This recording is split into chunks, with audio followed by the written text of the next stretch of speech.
이때 예수께서 기도하시러 산으로 가사 밤이 새도록 하나님께 기도하시고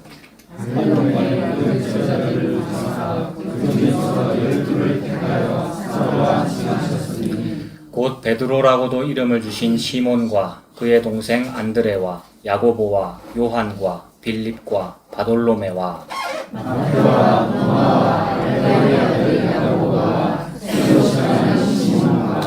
야고보의 아들 유다와 예수를 파는 자 될 가룟 유다라. 예수께서 그들과 데려오사 평지에 서시니 그 제자의 많은 무리와 예수의 말씀도 듣고 영접을 받으려고 유대 사람과 예루살렘과 두로와 시돈의 해안으로부터 많은 백성도 가라. 더러운 귀신에게 고난받는 자들도 고침을 받은지라. 온 무리가 예수를 만지려고 힘쓰니 이는 능력이 예수께로부터 나와서 모든 사람을 낫게 하리라. 아멘. 12절부터 다시 한번 보시겠습니다. 이때에 예수께서 기도하시러 가시네요. 기도하시러 가시는데 어디로 가십니까? 산으로 가시는군요. 산으로 간다라는 말은 이 밑에 땅보다는 좀 높은 곳이 아니겠습니까? 그러니까 예수님께서 좀 높은 곳으로 올라가셨어요. 기도하시러 산으로 가사 밤이 새도록 하나님께 기도하시고, 예수님께서는 주변에 워낙 병 고쳐달라고 몰려오는 사람들이 많으니까 한적한 곳으로 찾아가시잖아요. 한적한 곳으로 가신다는 것도 그 말에 좀 문제가 있다고 그랬잖아요. 왜냐하면 워낙 많은 사람들이 밀고 당기고 주변에 많이 있는데 어떻게 예수님한테 한적한 곳이 있을 수가 있습니까? 한적한 곳이 있다라는 말은 그 방향성이 뭐냐 하면 결국 예수는 혼자가 될 거구나 라는 것을 미리 보여주는 거죠.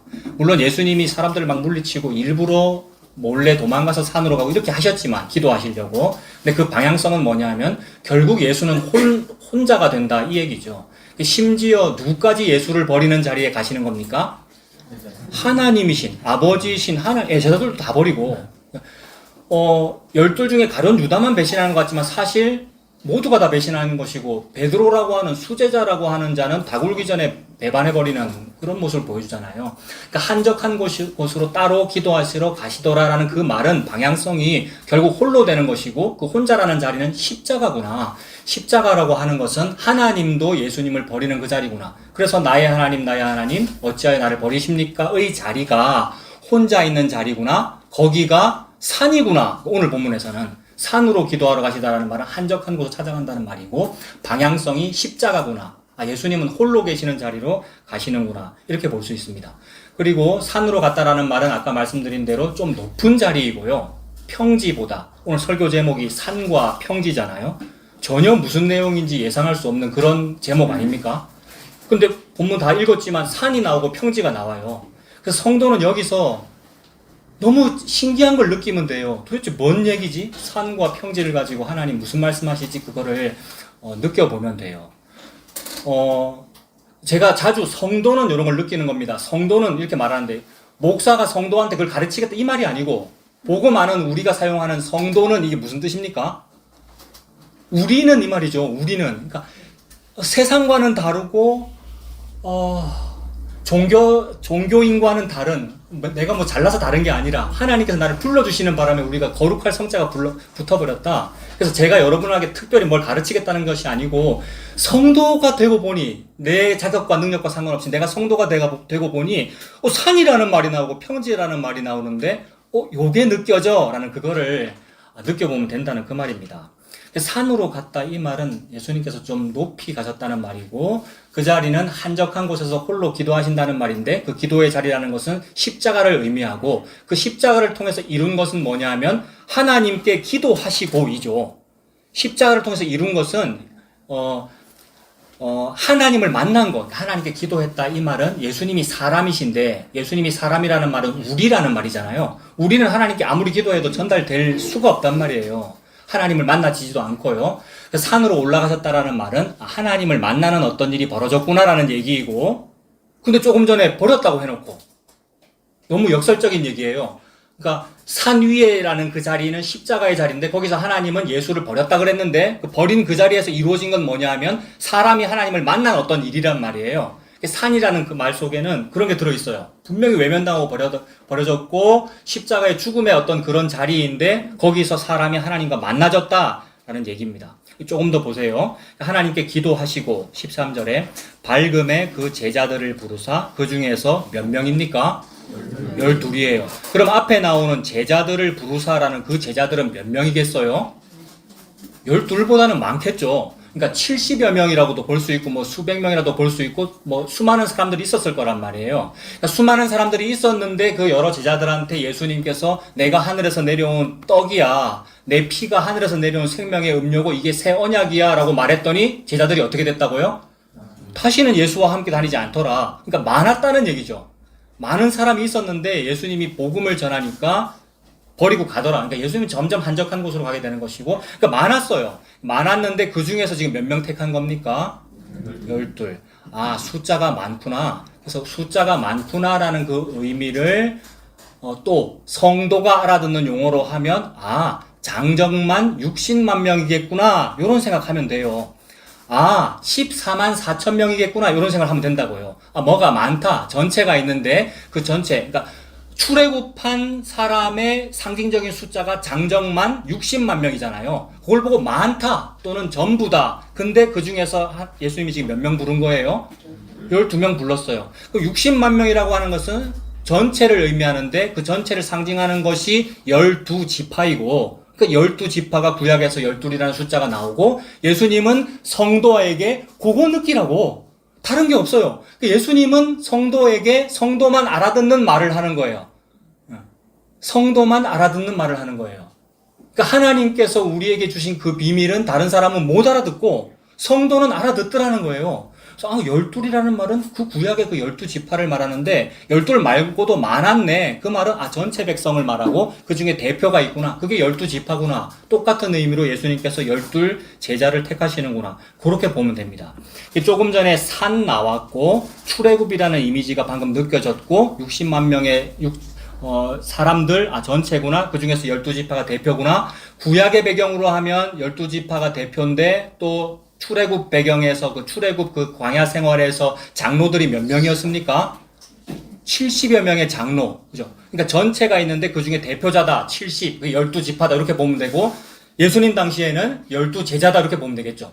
그러니까 똑같은 얘기를 지금 예수님은 성도에게 비밀을 막 보여주고 계시는 거예요. 구약 성경은 구약과 신약의 권위는 똑같으나 구약 성경은 더 비밀처럼 느껴졌는데 왜냐하면 수수께끼 같거든요. 모세가 도대체 그거 뭐냐고 물어봤는데 대답을 안 해주신단 말이에요. 가장 대표적으로 뭐 물어봤어요? 내가 애굽에 돌아가면 누가 보냈냐고 백성이 물으면 내가 뭐라고 대답합니까? 당신이 누구신데요? 라고 물어봤더니 하나님이 대답을 해주십니까? 안 해주십니까? 해주셨는데 이게 해주신 건지 안 해주신 건지 잘 모른단 말이에요. 이름이 뭐예요? 라고 물어봤더니 나는 이다 라고만 했단 말이에요. 예수님은 지금 무슨 일을 하고 계시는 거죠?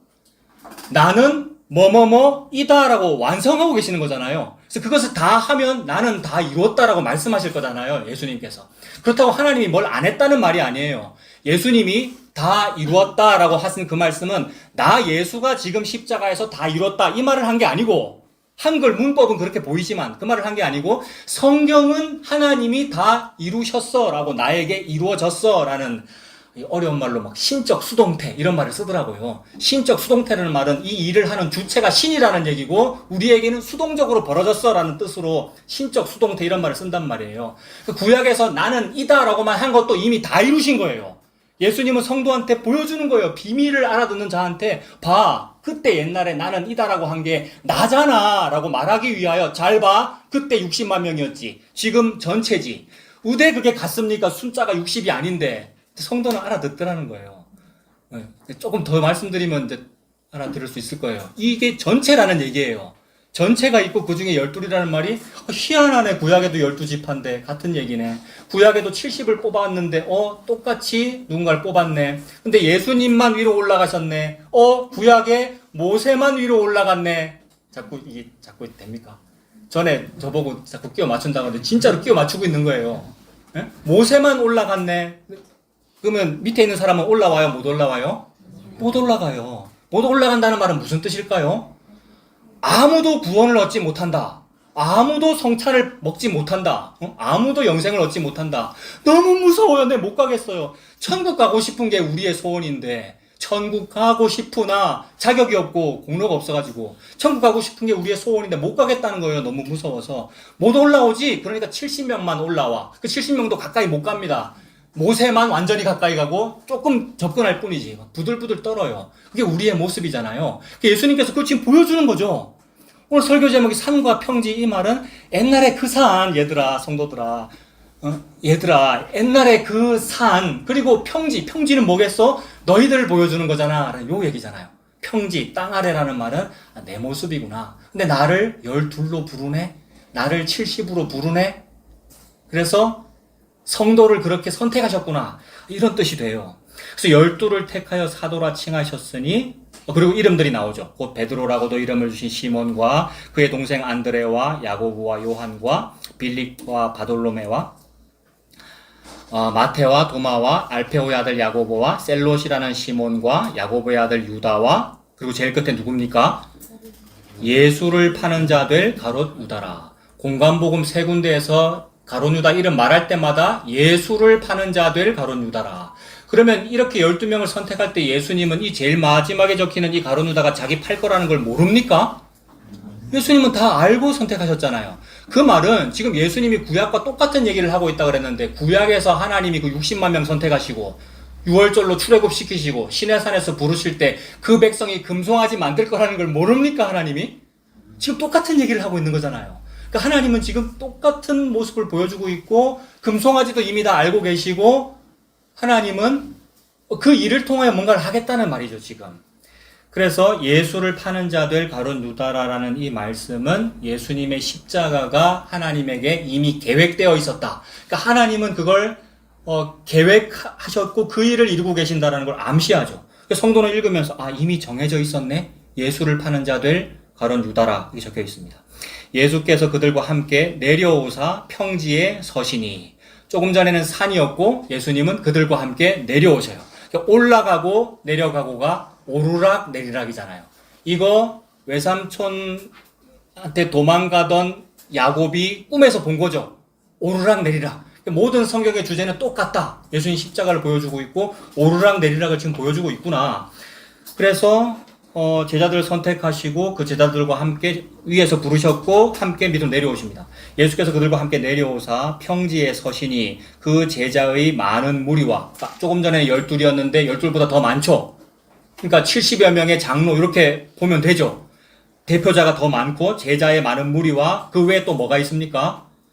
예수의 말씀도 듣고 병 고침을 받으려고 유대 사방과 예루살렘과 두로와 시돈의 해안으로부터 온 많은 백성. 성도는 숫자 몇 명 떠오릅니까? 성도가 아닌가? 내가 자꾸 이렇게 끼워 맞추나? 무슨 이렇게 많은 백성 이거 몇 명 떠올라요? 저는 막 떠올라서 좋던데? 이거 60만 명, 장정만 60만 명. 그래서 일부러 구약에서 막 세잖아요. 40년 전에 한 번 세고 40년 뒤에 또 세요. 세가 끝자리 숫자, 1의 자리 숫자 안 맞습니다만은 40년 전이나 40년 후나 똑같이 60만 명이란 말이에요. 하나님은 일부러 보여주는 거예요. 2000년 뒤에 이거 이렇게 느껴라라고 성도에게. 그게 백성 전체야 라는 걸 보여주려고. 그러면 그렇게 했던 그 백성들, 지금 이제 예수님이 산에 올라가서 하나님 만났고 제자들 선택했고 밑으로 내려왔는데 밑에 있는 사람들, 그 60만 명의 장정이라는 사람들의 모습이 뭔 거예요? 병 걸려 있고 귀신 들려 있고 또 뭡니까?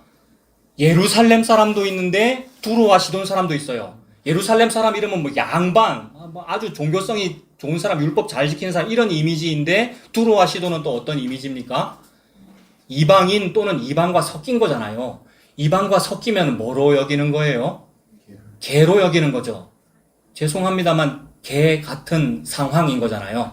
그러니까 모세가 산에서 밑에 내려왔더니 무슨 상황이 펼쳐져 있습니까? 금송아지 섬기고 있는 거. 지금 그걸 보여주는 거란 말이에요.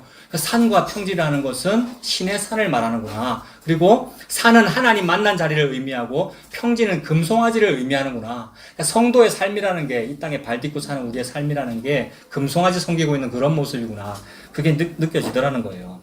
그래서 그 아래의 모습이 17절 다시 볼게요. 17절에 예수께서 그들과 함께 내려오사 평지에 서시니 그 제자의 많은 무리와 예수의 말씀도 듣고 병고침을 받으려고 유대 사방과 예루살렘과 다 섞여 있어요.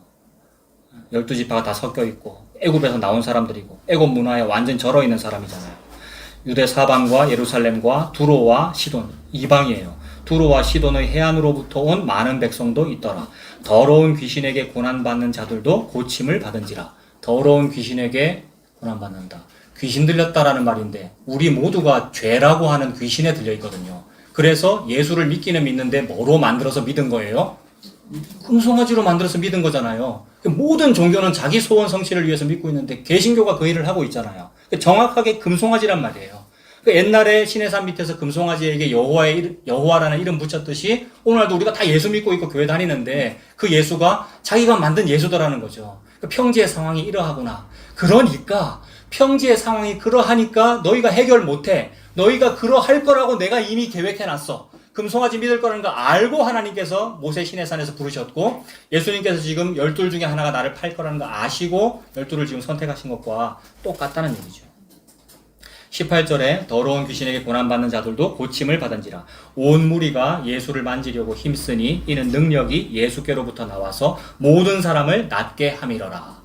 그래서 예수라고 하는 한 사람이 산으로 올라갔고 그 한 사람이 12를 선택했는데 그 12은 70여 명 중에 12이고 그 70은 또다시 60만 명의 대표고 그 60만 명에서 어떻게 되느냐 하면 제일 끝이 모든 사람을 낫게 함이러라. 그러니까 예수 한 사람과 모든 사람에게 연결되는 그 이야기가 산과 평지에서 연결되고 있구나 요 얘기입니다. 하나님은 이 산과 평지에서 벌어지는 요 일을 하려고 처음에 모세 불렀어요. 그러니까 모세를 불렀다 이 말은 예수님을 통하여 하나님께서 이 일을 하시겠다는 거죠. 그래서 이 오늘 12절에서 19절까지 읽었는데 제자를 선택한 얘기이고 또 산으로 가셨다라고 하면서 산에서 여러 가지 말씀을 하시는 것이 나오는데 바로 다음 주에는 20절부터 뭐냐 하면 그 20절에 예수께서 눈을 들어 제자들을 보시고 이르시되 너희 가난한 자는 복이 있나니 요게 제목이 뭡니까? 이걸 보통 제목 4글자로 뭐라 그럽니까? 산상수훈 또는 산상설교라 그러잖아요. 그러니까 산에서 하신 말씀이니까 예수님이 지금 의도적으로 뭐 기억나게 하려고 그러냐면 시내산에서 하나님이 말씀했잖아. 뭐 말씀하셨어요? 시내산에서? 율법 말씀하셨어요. 요렇게 살아라라는 어떤 율법을 말씀하셨는데 예수님은 그 율법의 뜻이 요거야. 애통하는 자가 복이 있어. 언제 애통을 하게 돼요? 세상에 나는 이 율법을 못 지켜요. 이게 애통하게 된단 말이에요. 근데 율법을 줘놓으니까 나 이거 잘 지킬 수 있어요. 애통이 안 나와요. 난 너무 잘 지켜서. 너무 목사라서 신앙이 좋아가지고. 나는 자신 있게 성찬식을 먹을 수 있습니다. 애통이 안 나와요. 그건 지금 율법을 어긴 거라 이 말입니다. 그게 오히려 못 지켰다는 말이죠. 저는 못 지키기 때문에 나의 이 죄도 내가 책임지지 못하고 내 옆 사람의 생명도 내가 책임지지 못해요가 애통이란 말이에요. 애통하는 자는 복이 있다. 그게 산에서 한 말이야. 그게 신의 산이었어. 라고 예수님께서 지금 완성하시는 거죠. 그러므로 신의 산은 율법을 줘놓으니까 수수께끼란 말이에요. 그래서 신의 산은 나는 이다 라고만 말한 것이고 지금 예수님은 이 산은 뭐냐면 나는 생명의 떡이다. 나는 생명의 음료이다. 이 말씀을 예수님께서 하시는 거죠. 그래서 성도는 이거 읽을 때 이거 신의 산을 완성하신 거구나. 이게 신의 산이구나. 이렇게 읽으면 됩니다. 신의 산이라고 하는 것은 백성이 하나님을 섬기는 산이죠. 하나님이 백성을 선택하여 불렀다는 말은 신의 산 가서 섬겨라라는 뜻으로 부른 거란 말이에요. 그러니까 신의 산이라는 그 특징, 또 다른 말로는 여호와의 산, 하나님의 산, 호렙, 그죠? 호렙산, 신의 산 같은 말이잖아요. 뭔가 영험하고 이 민족으로 말하면 민족의 영산이고 그 말은 하나님을 잘 섬겨야 돼 이런 말이 들어있는 건데 그래서 하나님을 섬기는 산이 신의 산인데 문제가 뭐냐 하면 하나님은 사람의 섬김을 받지 않으십니다. 하나님이 사람을 섬깁니다. 하나님은 사람의 섬김을 받지 않아요. 근데 신의 산은 하나님을 섬기라고 있는 산이에요. 이게 안 맞단 말이에요. 하나님은 사람의 섬김을 받지 않으십니다. 하나님이 사람을 섬기십니다. 이거 읽어드릴게요. 마태복음 20장 28절. 인자가 온 것은 섬김을 받으려 함이 아니요 도리어 섬기려 하고 자기 목숨을 많은 사람에게 대속물로 주려 함이니라. 그것 때문에 오늘 성찬식 하는 거죠. 우리가 예수님께 뭘 바치겠습니다, 드리겠습니다가 아니고 예수님을 제가 받아 먹겠습니다 라고 성찬식을 하는 거잖아요. 그러므로 예수님을 섬김을 받는 분이 아니고 나를 섬기시는 분이구나. 이거는 찾아봅시다. 사도행전 17장 24절. 사도행전 17장 24절. 신약 217페이지요. 신약 성경 217페이지. 사도행전 17장 24절. 사도 바울이 지금 아테네에 가서 전도를 하고 있는데 아테네는 철학을 너무 잘해서 복음 따위 섭렵해버렸어요. 그런 종교 다 알아. 뭔가 좀 새로운 철학 없어? 라고 말할 때에 사도 바울이 복음을 전합니다. 사도행전 17장 24절. 우주와 그 가운데 있는 만물을 지으신 하나님께서는 천지의 주제이시니 손으로 지은 전에 계시지 아니하신대요. 근데 사람들은 신이라면은 내가 성전을 지어주니 신이라면 성전이 있어야지, 신전이 있어야지 라면서 신전을 지어드리려고 하는 거잖아요. 그래서 개신교를 포함한 모든 종교가 어떤 돈을 모아가지고 신전, 성전을 짓겠다는 것은 여호와 하나님을 천지의 주제로 여기지를 않는 거예요. 하나님이 좀 모자라니까 내가 지은 벽돌 건물에 들어가 사셔야지 그렇게 보는 거란 말이에요. 근데 하나님은 천지의 주제다 이 말은 너무나 부자다. 모든 걸 다 가졌다. 집 따위 필요 없다. 벽돌 건물 그런데 내가 들어가 살겠니? 이 뜻으로 지금 사도 바울이 여호와 하나님은 천지의 주제이시니 사람 손으로 지은 그런 전에 계시지 않는다. 25절 또 무엇이 부족한 것처럼 그렇게 하지 않는다. 그러니까 하나님은 안 부족하다는 말이죠. 여호와 하나님 너무 부자예요. 너무 부자 아버지이고 불의한 청지기를 사용하는 그 부자 주인이고 여호와 하나님 너무 부자예요. 그래서 에스더서에 나오는 아하수에로 왕은 인도로부터 구스까지 127도를 다스린다. 이런 말 읽을 때마다 성도는 뭔 생각하면 되냐 하면 여호와 하나님 너무 많이 다스리는구나. 127도를 다 다스리는구나. 천지의 주제이시구나. 그런 분이 내 같은 여자를 왕비로 삼는다는 말이구나. 이거란 말이에요. 아하수에로가 자기 원래 마누라 버려버리고 여러분 그건 성도가 아니라는 뜻이고 에스더를 성도 삼는다는 얘기잖아요. 여호와 하나님 모든 걸 다 가지신 분이구나. 그런 분이 나를 가지시겠다고 하는구나. 그럼 내가 그분의 아내가 되는 거잖아요. 그래서 부족한 분이 아니에요. 그분은 25절 또 무엇이 부족한 것처럼 사람의 손으로 섬김을 받으시는 것이 아니니 이는 만민에게 뭐 주십니까? 생명, 그 다음에요 호흡, 또 만물을 친히 주시는 이심이라. 자, 여러분 또 대답해 보십시오. 생명을 주신다 그랬는데 뭐 준다는 말입니까? 생명 준다는 말은 예수님 주신다는 말입니다. 이렇게 주입식 교육이 잘 돼 있다니. 수년간 얘기했더니. 또 문제. 호흡을 준다는 말은 누구 준다는 말입니까? 예수님 주신다는 말이네요. 너무 무미건조하게 대답하시는 거 아닙니까? 호흡을 준다는 말은 누구 주신다는 말입니까? 예수님 주신다는 말이죠. 생명은 예수님 뜻하고 호흡은 예수님 뜻하죠. 근데 그 다음에 만물을 준다고 되어 있어요. 만물을 준다는 말은 뭐 준다는 말일까요? 만물을 준다고 하니까 직장도 주셔야 되겠고 내 자식 잘 되는 것도 주셔야 되겠고 돈도 주셔야 되겠고 건강도 주셔야 안 되겠습니까? 이런 거 받으려고 그렇게 애를 썼고 이런 본문 읽을 때 너무 맞단 말이에요. 만물을 주신다는 것이. 그리고 복음 안에서 예수 안에서 그 만물도 맞아요. 근데 이렇게 말하면서 예수를 늘 없애버리는 게 우리예요. 예수 좋아요 하면서 솔로몬처럼 지혜와 함께 부귀영화도 같이 주세요라고 하면서 돈만 좋아하는 게 우리더라는 거예요. 그래서 그렇기 때문에 하나님께서 하시는 일은 성도에게서 그 좋아한다는 세상 거 뺏어버리고 예수만 주더라는 거예요. 그러므로 만물을 준다는 건 뭘 준다는 얘기입니까? 예수님 준다는 말입니다. 진짜로 예수님이 만물이에요. 만물이라는 말의 동의어가 만유, 모든 것 이런 뜻 아닙니까? 예수님이 모든 것이에요. 예수님이 만유입니다. 이거 확인해 봅시다. 골로새서 3장 11절 326페이지 찾아보십시오. 326페이지 골로새서 3장 11절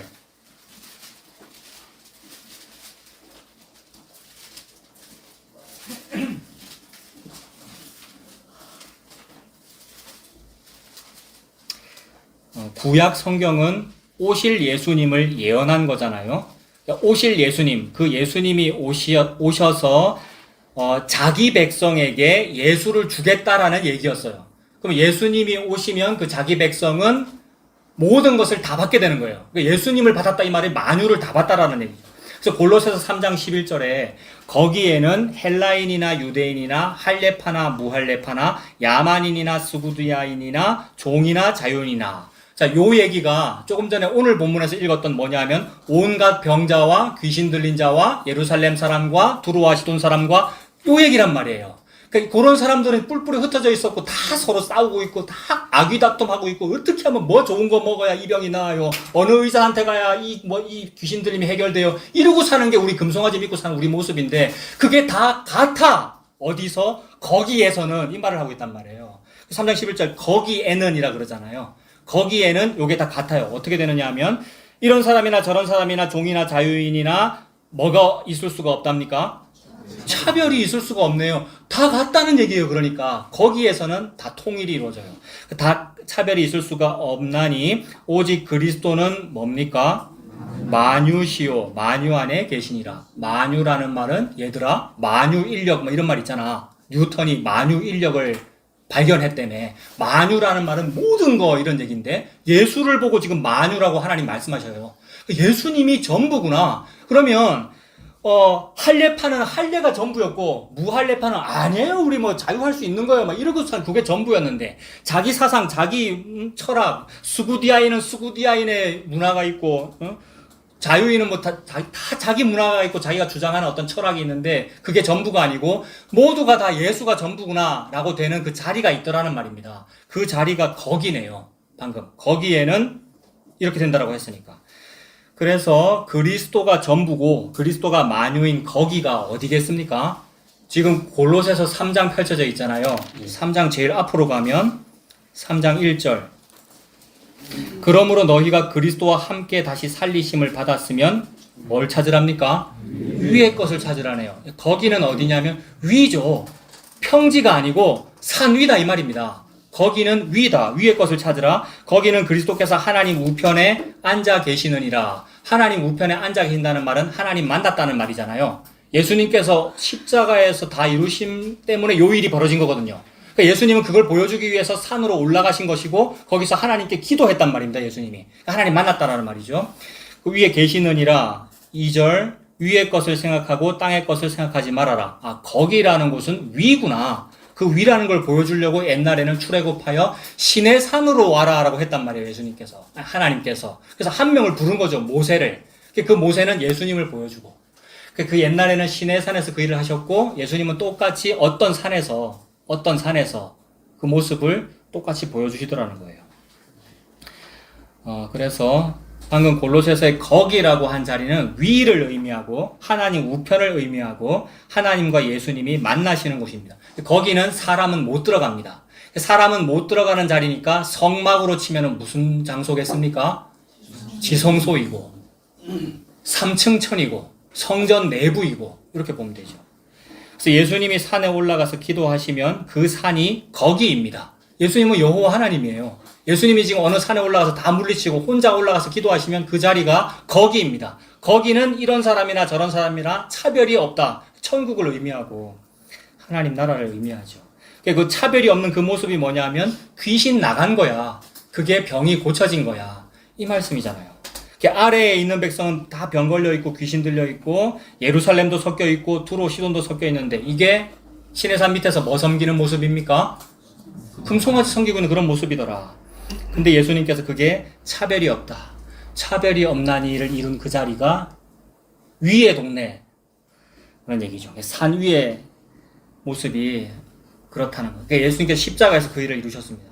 그래서 아까 제가 말씀드렸는데 섬김을 받으려 함이 아니다라고 그랬잖아요. 예수님께서 섬김을 받으려 함이 아니다라고 했는데 하나님은 문자로 섬겨라라고 하셨어요. 하나님께서 여러분에게 섬겨라라고 하신 그 자리가 있는데 거기가 어디냐면 여러분 출애굽기 3장 보십시오. 출애굽기 3장.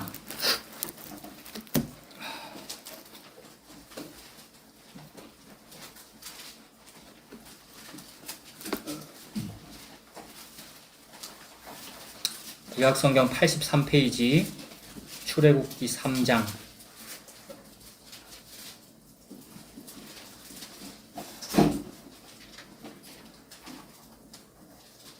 하나님은 사람의 손으로 섬김을 받지 않으시는데 섬겨라 라고 말씀하셨으면 그건 다른 일을 하시겠다는 얘기죠. 하나님은, 예수님은 여러분의 손에서 섬김을 받지 않으십니다. 근데 섬겨라 라고 명령하신 것은 그 어떤 일을 하시겠다는 얘기죠. 그래서 섬기게 만들려고 하신 일이 뭐냐 하면 모세를 불렀어요. 모세는 애굽에서 40살 될 때까지 살다가 자기 동족을 괴롭히는 애굽 사람 쳐 죽인 것 때문에 살인자가 되어가지고 도망가잖아요. 도망가서 광야에서 40년 살았기 때문에 40살 되었고 광야에서 또 40년 살았어요. 목동으로. 몇 살 됐습니까? 80살 됐는데 그 80살 된 모세를 하나님이 부르시잖아요. 요일 하려고. 그래서 부르는 장면이 출애굽기 3장인데 3장 1절 보십시오. 모세가 그의 장인 미디안 제사장 이드로의 양떼를 치더니 그 떼를 따 광야 서쪽으로 인도하여 어디 갑니까? 하나님의 산 호렙. 이거 누가 부른 거예요? 하나님이 부른 거죠. 이거 신의 산으로 하나님이 불렀어요. 예수 한 명만 부른 거예요. 하나님은. 모세를 지금 불렀어요. 떨기나무에 불 붙었는데 어떻게 안 타지? 라고 하면서 하나님을 만났고 그때 하나님께서 하신 말씀이 애굽에 가서 내 백성을 탈출시켜라. 그 백성이 장정만 60만 명이잖아요. 그게 오늘 본문에서는 모든 사람이 되는 거고요. 예수 한 명 불러서 모든 사람으로 확장되는 그 일을 내가 신의 산에서 할 거야. 그 말씀이고. 그래서 너 바로한테 가라라고 했더니 저는 말도 잘 못해요. 저는 뭐 자신이 없어서 못하겠어요. 이러고 있는 게 모세고 우리의 모습이더라는 거예요. 그랬더니 3장 12절에 출애굽기 3장 12절 찾으셨습니까? 하나님이 이르시되 내가 반드시 너와 함께 있으리라. 네가 그 백성을 애굽에서 인도하여 낸 후에 너희가 이 산에서 하나님을 섬기리니 이것이 내가 너를 보낸 증거니라. 지금 하나님 말씀이 니들이 지금 이 산에서 나를 섬길 거야 이 말씀을 하셔요. 그러니까 이 산은 무슨 산입니까? 신의 산이고 여기서 나를 섬길 거야. 그러니까 섬겨라라는 얘기잖아요.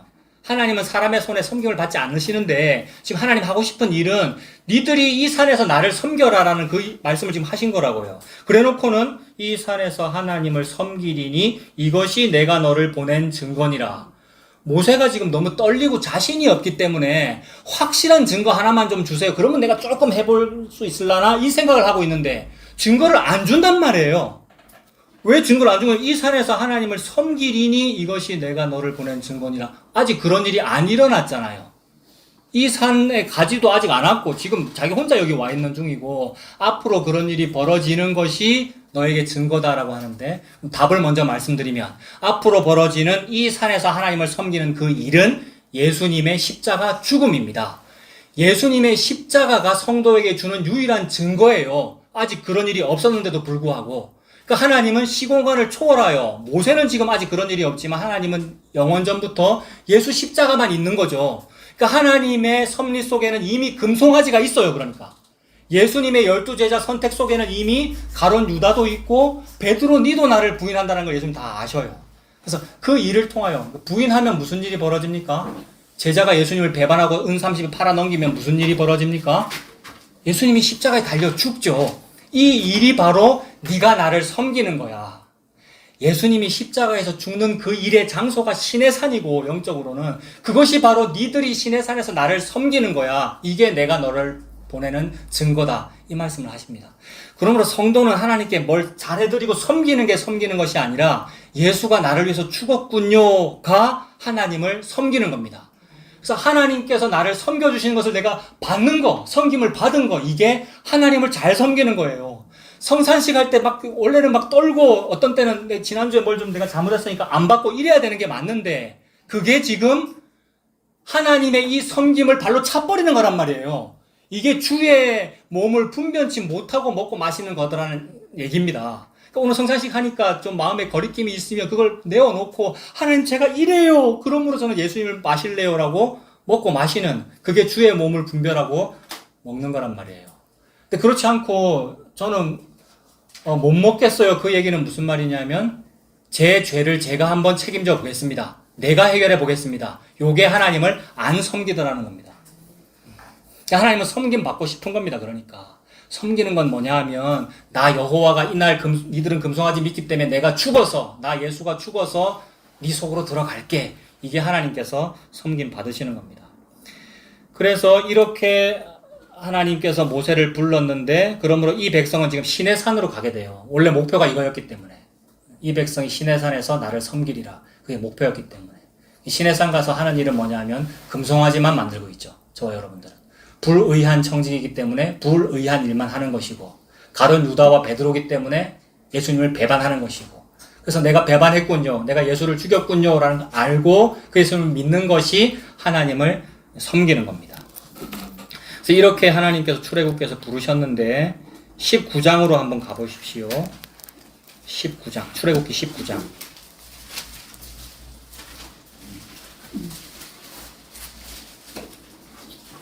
출애굽기 19장 1절에 이스라엘 자손이 애굽 땅을 떠난 지 3개월이 되던 날에 그들이 시내 광야에 이르니라. 시내산 쪽으로 하나님이 몰아가시는 거 맞네요.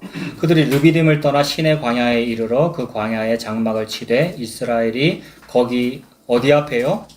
산 앞에. 이게 오늘 본문의 그 산입니다. 물론 공간적으로는 다른 산이지만 예수님은 지금 같은 말씀 하시는 거예요. 산 앞에 장막을 치니라. 모세가 하나님 앞에 어떻게 합니까? 올라갑니다. 예수님만 올라가십니다. 예수님만 십자가에 올라가십니다. 하나님 앞에 올라가니 여호와께서 산에서 그를 불러 말씀하시되 이렇게 말씀하셨어요. 그리고는 이 일이 반복되고 율법을 거기서 주시는 것이고요. 그러니까 말씀 주시는 거죠. 그리고 7절에 보면 이거 쭉 스킵할게요. 7절에 보면 모세가 뭐 합니까? 내려와요. 그러니까 올라가고 내려가고 7절에 모세가 내려와서 8절에 백성에게 얘기했고 다 전했고 또 백성의 말을 하나님께 전했고 올라가고 내려가고 9절에 여호와께서 모세에게 이르시되 내가 빽빽한 구름 가운데서 너에게 임함은 무슨 빽빽한 구름이 있고 나팔 소리 같은 것이 들리고 이런 어떤 환상적인 변화가 보이는 어떤 산이 있었죠. 예수님께서 제자들만 데리고 어느 산에 올라가셨는데 용모가 너무나 영광스럽게 변하더라. 변화산. 거기서 모세도 보이고 엘리야도 보이더라. 모세 보이고 엘리야 보인다는 말은 무슨 뜻입니까? 모세는 율법의 대표자고 엘리야는 선지자의 대표자다. 그럼 어떤 산에 올라가는데 너무 황홀경이 보이면서 율법과 선지서가 보이더라라는 말입니다. 구약성경, 그 당시에는 성경책이 구약성경밖에 없었으므로 구약성경책을 한마디로 줄이면 율법이고 두 마디로 줄이면 율법과 선지서고 세 마디로 줄이면 율법과 선지자와 노래란 말이에요. 율법과 선지자 시편. 그러니까 지금 모세가 보였다, 엘리야가 보였다는 말은 말씀이 보였다는 말인데 그 말씀이 뭐라 그러냐면 너희는 예수의 말을 들어라. 이 말씀을 하셔요. 그러니까 이 산이라고 하는 것은 예수에 대한 얘기를 하는 거구나. 예수 말을 들으라는 말이구나. 그래서 빽빽한 구름이 보였다는 말도 그 얘기예요. 자, 계속 그 산의 모습, 변화산의 모습이고 황홀경이라는 얘기고 백성들은 성결해야 하는데 금송아지만 만들고 있어요. 그리고 또 백성들은 평지에 있는 백성들은 위에 못 올라가요. 그 19장 24절 보십시오. 출애굽기 19장 24절. 여호와께서 그에게 이르시되 가라 너는 내려가서 아론과 함께 올라가고 제사장들과 백성에게는 경계를 넘어 나 여호와에게로 올라오지 못하게 하라. 내가 그들을 칠까 하노라. 백성은 가까이 접근을 못합니다. 동물들이라 해도 돌로 침을 당할까 두려워하는 그런 상황이었어요. 그러니까 모세가 백성에게 내려가서 그들에게 알리니라. 그 다음에 뭐 줍니까? 20장에서 10계명 주시네요. 그러니까 모든 말씀과 율법 다 주신단 말이에요. 그 모든 율법이 나 예수야 라고 말씀하고 싶으셔서 산과 평지를 말씀하셨죠. 그리고는 출애굽기 24장으로 가보세요. 출애굽기 24장.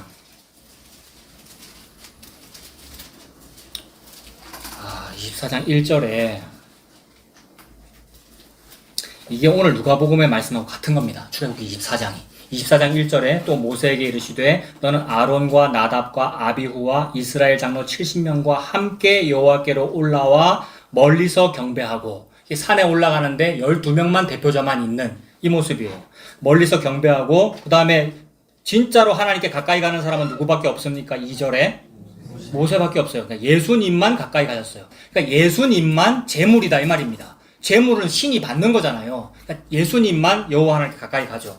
너 모세만 여호와께 가까이 나오고 그들은 가까이 나오지 말며 백성은 너와 함께 올라오지 말지니라. 아, 백성은 평지에 있어요. 모세가 와서 여호와의 모든 말씀과 그의 모든 율례를 백성에게 전하매 그들이 한 소리로 응답하여 이르되 여호와께서 말씀하신 모든 것을 우리가 준행하리이다. 모세가 여호와의 모든 말씀을 기록하고 이른 아침에 일어나 산 아래에 제단을 쌓고 이스라엘 12지파대로 12기둥을 세우고 12이라는 숫자가 등장하죠. 이게 이스라엘 12지파이고 신약에서는 12사도고 5절에 이스라엘 자손의 청년들을 보내어 여호와께 소로 번제와 화목제를 드리게 하고 그러면 어떤 동물이 하나 죽었죠. 짐승이 죽는구나. 제물이 죽는구나. 6절에 모세가 피를 가지고 반은 여러 양푼이에 담고 반은 제단에 뿌리고 언약서를 가져다가 백성에게 낭독하여 듣게 하니 그들이 이르되 여호와의 모든 말씀을 우리가 준행하리이다. 모세가 그 피를 자 조금 전에 여호와의 모든 말씀 우리가 준행하리이다라고 막 맹세하고 서원했는데 이거 지킵니까? 그럼 하나님은 이거 못 지킬 거라는 걸 모르고 지금 이런 모든 식을 하고 계십니까? 다 아시죠? 너네는 금송아지 만들 거라는 거. 그렇기 때문에 지금 하나님은 뭘 하고 있느냐 하면 어떤 동물을 한 마리 죽였어요. 어떤 재물을 죽였고 그 피를 나눠서 담아라. 반은 이쪽에다 뿌리고 나머지 반은 그 금송아지 만들 쟤네들한테 뿌려. 이 말씀 하시는 거잖아요. 그러므로 백성은 제가 준행할게요 라고 해놓고 그 말씀대로 잘 준행했기 때문에 하나님을 섬긴 것이 아니라 피 뿌림 받은 것이 하나님을 섬긴 겁니다. 이게 그 백성이 시내산에서 나를 섬기리니를 이룬 거예요. 그걸 이루러 오신 분이 우리 예수님이고 예수님께서 가룟 유다가 그 안에 있는 거 다 알고 선택하고는 십자가에서 죽으신 거. 이게 예수님이 백성을 섬긴 것이고 그것을 보고 성도가 하나님을 섬긴다. 이 말을 하는 거죠. 그래서 하나님의 이 말씀은 예수님의 죽음으로 성도가 하나님 섬기게 된다. 그 말씀을 하신 거죠. 그래서 제단에다가 뿌리고 8절에 모세가 그 피를 가지고 백성에게 뿌리며 이르되 이는 여호와께서 이 모든 말씀에 대하여 너희와 세우신 언약의 피니라. 요 일 때문에 무슨 일이 벌어지느냐 하면 하나님이 백성하고 만납니다. 물론 물리적으로는 지금 백성은 저 밑에 있지만 대표자들을 불렀다. 12를 선택했다. 이 말이 하나님이 사람을 만났다. 하나님이 성도를 만나서 함께 밥상에서 밥을 먹었다. 이 뜻이 된단 말이에요. 예수님께서 제정하신 것이 성찬식이잖아요. 십자가 때문에 그 일이 있는 거예요. 그게 9절입니다. 출애굽기 24장 9절. 모세와 아론과 나답과 아비후와 이스라엘 장로 70인이 올라가서 이 사람들은 원래 못 올라가요. 원래 우리는 못 올라가잖아요. 예수님이 12명만 부른 것이 이 사람 불렀다라는 얘기가 같고요. 10절에 이스라엘의 하나님을 보니 그의 발 아래는 어떻습니까? 청옥을 편 듯하고 하늘같이 청명하더라. 우리가 하나님을 봤는데 그 밑에 청옥을 편 듯하고 하늘같이 청명하고 뭐 그런 게 보여. 우리가 그런 걸 보면 바로 죽어버립니다. 막 정신을 잃어버릴 것 같아요. 발 아래가 보이는데 청옥이 보이고 청옥을 편 듯하고 하늘같이 청명하더라. 이 얘기는 변화산이라는 얘기고 삼층천이라는 말이고 그 어떤 사람도 여기를 못 들어가는데 사도 바울은 여기를 갔잖아요. 삼층천에. 그 말은 성도가 모습이 요렇구나. 성도가 지금 청옥을 편듯한 어떤 그런 공간에 있구나. 거기가 지성소구나. 삼층천이구나. 그래서 청옥을 편듯하고 하늘같이 청명하더라. 하나님이 이스라엘 자손들의 존귀한 자들에게 어떻게 했습니까? 손을 대지 아니하셨네요. 이스라엘 자손들의 존귀한 자들, 이 말은 12지파장 또는 70인의 장로, 신약으로 말하면 12제자 다 손대서 죽여야 되잖아요. 베드로 배반할 건데, 가룟 유다 팔아먹을 건데, 근데 손을 대지 않는다. 그 말은 나 예수가 죽었다. 이 말씀이죠. 그래서 예수님이 죽으면 하나님의 자리가 우리 눈에 보여요. 그래서 지성소에 들어갔어요. 하늘이 보였어요.